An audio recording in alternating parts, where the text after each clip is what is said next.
Santos Escobar breaks silence on WWE exit with cryptic tweet.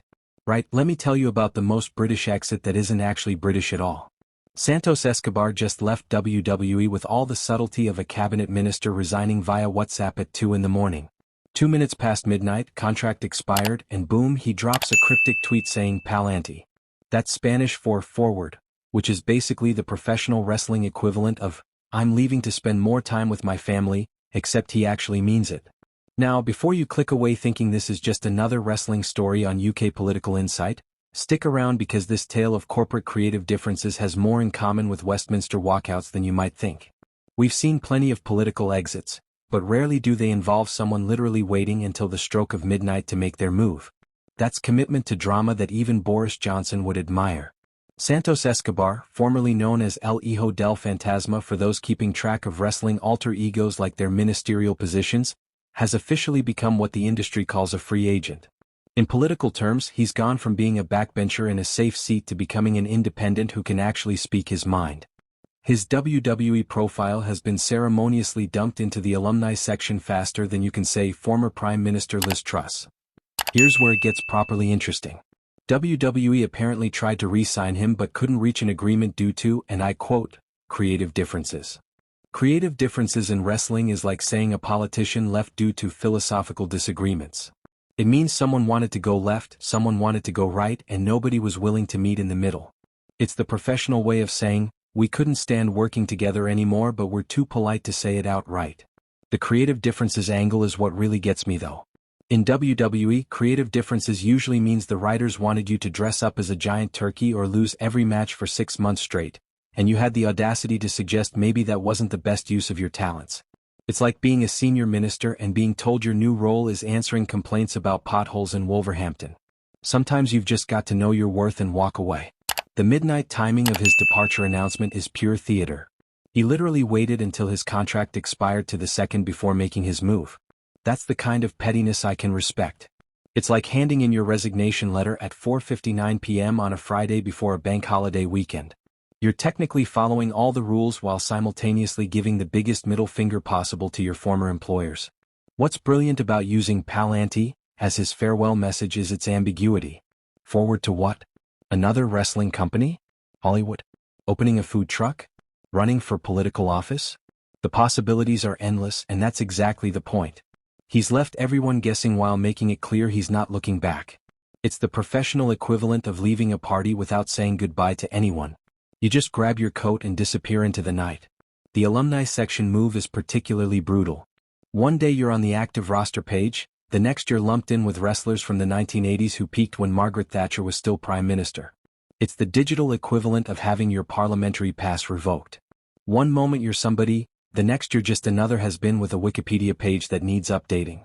What we're witnessing here is a masterclass in professional departure. No bridges burned, no dramatic accusations, just a simple acknowledgement that it's time to move forward. It's the kind of dignified exit that's becoming increasingly rare in both wrestling and politics.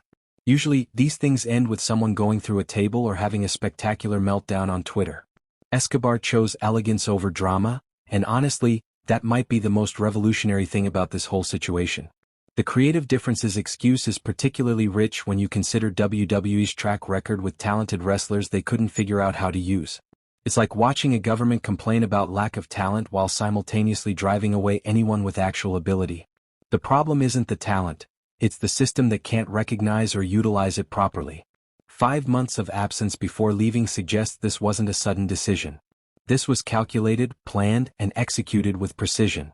Escobar knew his worth, knew his contract expiration date, and played the long game. While WWE was probably hoping he'd just accept whatever they offered out of desperation or loyalty, he was planning his exit strategy like a chess grandmaster thinking 10 moves ahead. The move to the alumni section within hours of his contract expiring shows WWE's efficiency when they want to show it. The same company that takes months to develop a coherent storyline can update a website faster than you can say budget cuts. It's the corporate equivalent of changing the locks while your ex is still packing their boxes. For those wondering why this matters beyond the wrestling bubble, it's a perfect microcosm of modern employment relations. A talented individual stuck in a system that doesn't value them, trying to negotiate better terms, failing, and then having the courage to walk away. is happening in offices, hospitals, schools, and yes, even in Parliament. The difference is Escobar did it with style. The wrestling world is now watching to see where Escobar lands. Will it be AEW, WWE's biggest competitor? New Japan? Mexico? Or will he pull a complete surprise and show up somewhere nobody expects? It's like watching a high-profile politician leave their party and wondering if they'll join the opposition, start their own movement, or just write newspaper columns criticizing everyone from the sidelines.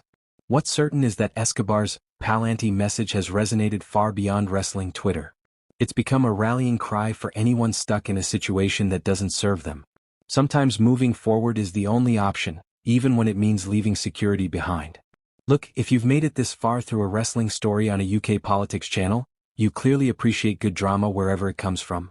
Whether it's ministers resigning via cryptic tweets or wrestlers leaving at midnight with one-word messages, we cover all the exits, entrances, and everything in between here at UK Political Insight. Hit that subscribe button because we post multiple times a day and you never know when the next dramatic departure will happen. Ring that notification bell like it's midnight and your contract just expired. Drop a comment telling us your favorite professional exit, whether it's political, wrestling, or that time you quit your job by bringing in a mariachi band. Share this with someone who needs to hear that sometimes, moving forward is the only way. Until next time, this is UK Political Insight, where we cover everything from parliamentary procedures to professional wrestling departures, because let's face it, they're basically the same thing with different costumes. Keep watching, keep questioning, and remember, whether you're in Westminster or WWE, knowing when to say, Pa'lante, might be the most important skill of all.